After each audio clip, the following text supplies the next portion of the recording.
Assalamu алейкум, урматтуу көрөрмандар. Сиздер менен кайрадан Көк Бөрү каналы. Бул чыгарылышта облустар ичинде өтүп жаткан райондор аралык чемпионаттар тууралуу айтып беребиз. Ош жана Баткен облустарында чемпионаттар качан болот? Кимдер катышат? Алдыда сөз кылабыз.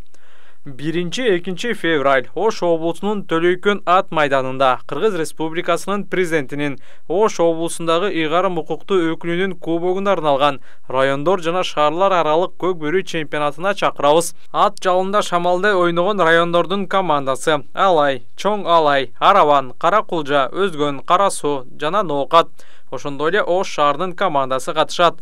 Келиңиздер баатырлар, таймашын өткөрүп жибербей колдоого алалым. Белек кимге жакпасын? Остор дүкөндөрү тармагынан жаңы жылдык акция. Мыкты Vivo смартфонун тандап, кепилденген жаңы жылдык белекке ээ болуңуз.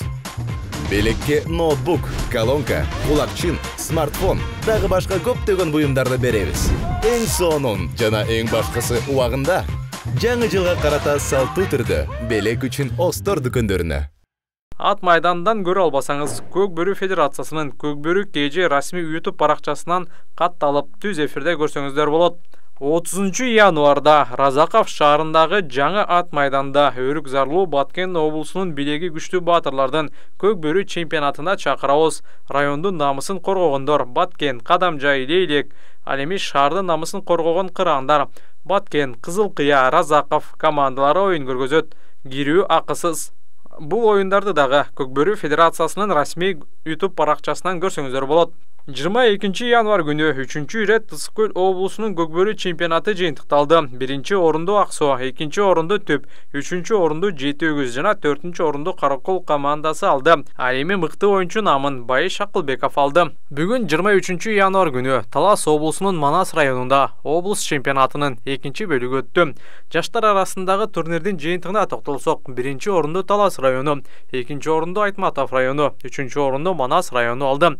Ал эми чоңдор арасындагы мелдештин жыйынтыгына токтолсок, 3-чү орунду Айтматов району алды. Ал эми финалда Талас району менен Бакай Ата району кезгелип, жалгыз салымдын автору Эрбол Талантбек уулу болду.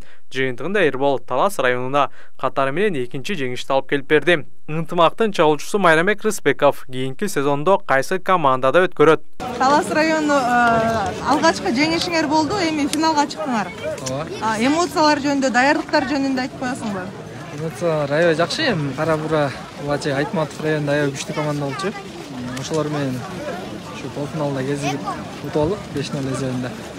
Кудай буйрса бул биринчи баскыч, мындан башка да 3 оюн болот. Ошолорго да жакшы дайындалабыз буйрса. Биз ошо бир достук менен ынтымактын оюнун көргөндөй эле көрүп отурдук азырчы. Аттарыңарбы, же силердин даярдыгыңарбы? Бул жеңиштин урматы? Жеңиштин урматы эми ушуга кызмат кылган адамдардын ниети го дейм. Федерация президенти Талас районунун Дамир байке, Алла ыраазы болсун, ушу биздин оюнчу айлык өкмөттүн жетекчилерине уюштуруу аябай чоң кызмат кылышат.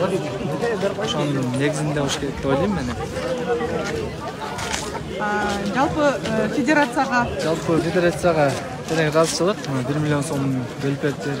Анын ичинен биздин өзүбүздүн федерацияга жакшы оюндарды уюштуруп атат. Бул башталыш эми, мындан башка да 3 оюн болот. Майрамбек, алдыда сени кайсы командадан көрөбүз?